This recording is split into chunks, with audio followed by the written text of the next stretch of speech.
Tonight we're in Canterbury, and welcome to Question Time.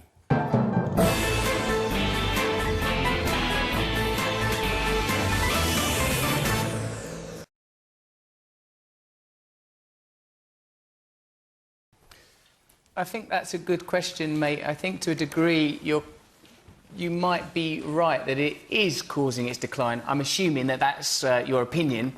I felt like it was a loaded question, like that you felt that the petty adversarial nature is contributing to its decline, and also it's creating the rise of, I suppose, more extremist views.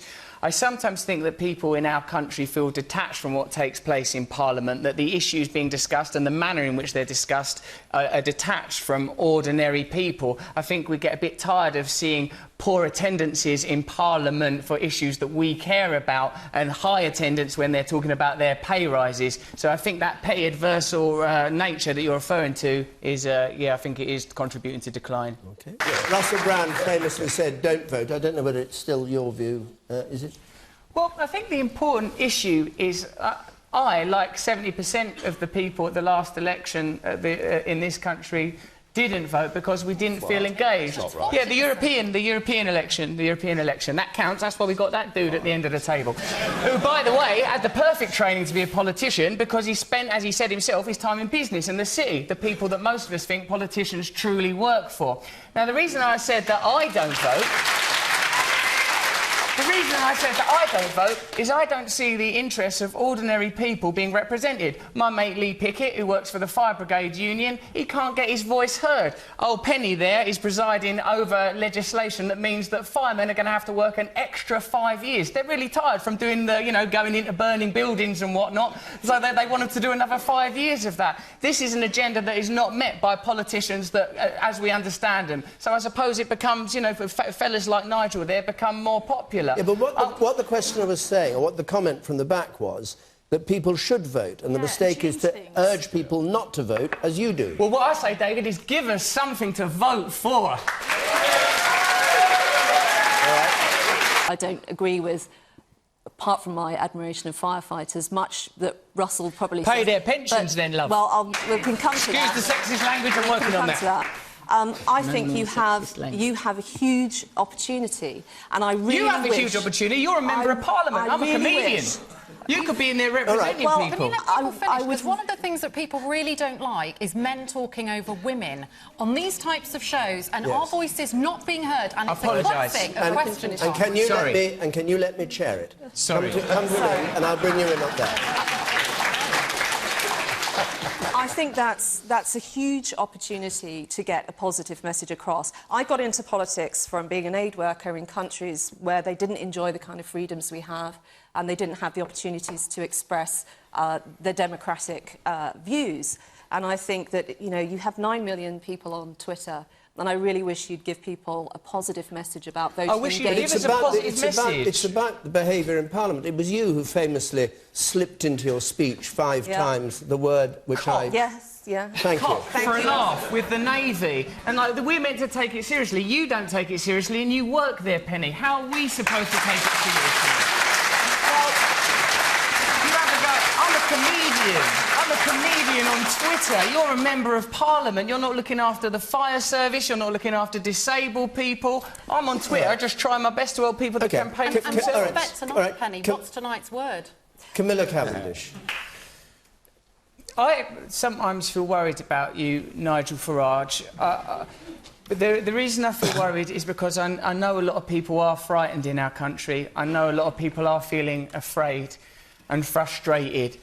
And there is a sense that there is a corrupt group in our country using our resources, taking away our jobs, taking away our housing, not paying taxes, exploiting us. And there is an economic elite that this man's party is funded by, that this man comes from background working in the city. Let me tell you something. There was an economic crash and a lot of money was lost. His mates in the city farted. Nigel Farage is pointing at immigrants and the disabled and holding his nose.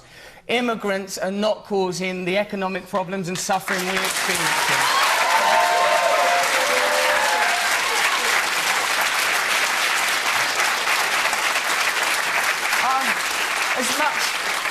as much as any of us, I enjoy seeing Nigel Farage in a boozer with a pint and a fag, laughing off his latest scandals about breastfeeding or whatever. I enjoy it. But this man is not a cartoon character. He ain't Del Boy. He ain't Arthur Daly. He is a pound shop Enoch Powell, and we got to watch him. The question was, is Britain overcrowded? And do you think I'm wrong? I mean, do you yes, not think... Nigel, can I not be more clear, mate? I think you're wrong. I come from the kind of community... This is called Question Time, this programme, right? And well, tonight you could have another And what happens is, members of the audience ask questions and we're expected to answer them. You haven't answered this lady's question. Do you think Britain's overcrowded and there is a strain on public resources and people's quality of life? We need more money for public resources. Well, where's it going to come from? It's not overcrowded. It's going to come... Oh, I'm so glad you asked, mate. Since the financial crash, banker bonuses have exceeded £80 billion. George Osborne, your Chancellor, campaigned to stop caps being placed on banker bonuses. At the same time, there were austerity cuts against the poorest among us, the disabled, people that we need to be looking after. We need to close tax loopholes which are exploited by big corporations. There's money. I've got money now. I've seen rich people. There's plenty of money out there. It's just not being distributed. And I don't like people preaching that I am any part responsible for anything.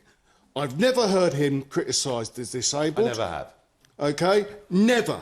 No. OK? And you are a campaigner, yeah? I'm going to go back to the last question. Please let me finish. Mate. Stand. Stand for Parliament. If you're going to campaign, then stand. OK? OK, you have the media profile for it. Do it. My problem would be, mate, I'd stand for Parliament, but I'd be scared that I'd become one of them. I know what side of the argument... No, I'm sorry. You've fought addiction and you've beaten it, OK? You can't preach that. That is rubbish. Mate, You cannot preach that. I'm not preaching. You are. You've attacked him, OK? Yeah. OK? And you've attacked him and you've attacked... everybody that stands for his party. I do. We're trying. I'm sorry. I'm not attacking people they are people on the street. Oh, are they? Rubbish. I'm sorry, but at the end of the day, it's the general public that are standing for him. Trying to blame immigrants for the cutbacks because of his rich banker friends. Russell, you've got some voters here, mate. You ought to stand. I mean, these are your voters. They're lovely people, aren't they? I'm coming for you, Farage. They're lovely people. Bloody worry. I just hear for a voice up here. You, sir, on the gangway. Behave yourself over there. The point I want to make to Russell is that you say you claim to sort of stand up for the working classes, but you've got to understand that it's the working classes that have been hit the hardest by immigration, mass immigration.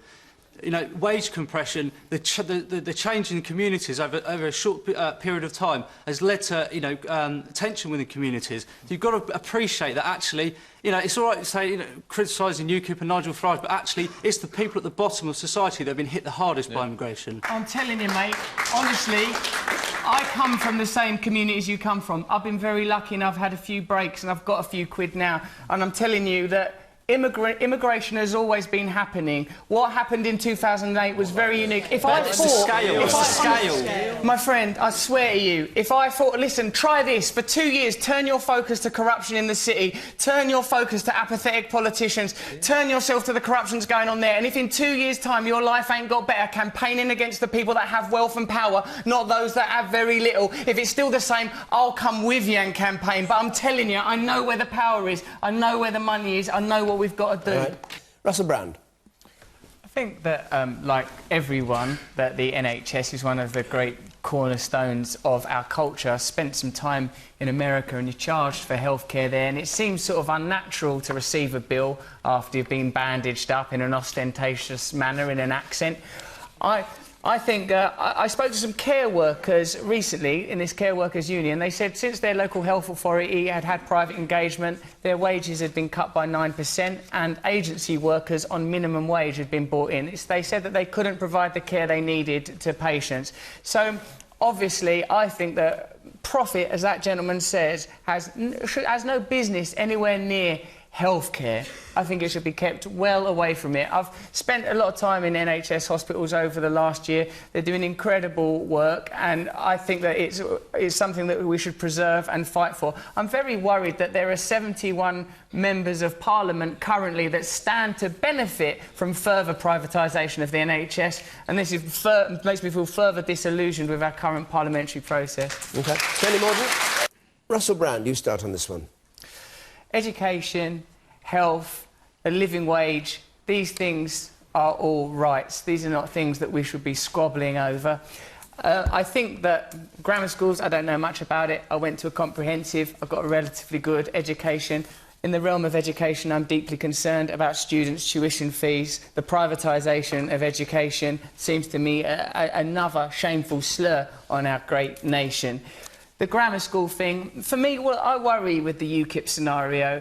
There's a stagnancy in politics today. People don't seem to have very good ideas. But Nigel Farage and UKIP are not the future. It is a nostalgia act. He don't have no good ideas. Grammar schools, no grammar schools. Proper education for all people, whether they're at comprehensives or at universities. And it should certainly be free, not 40 grand a year like he paid. Yep. Nigel.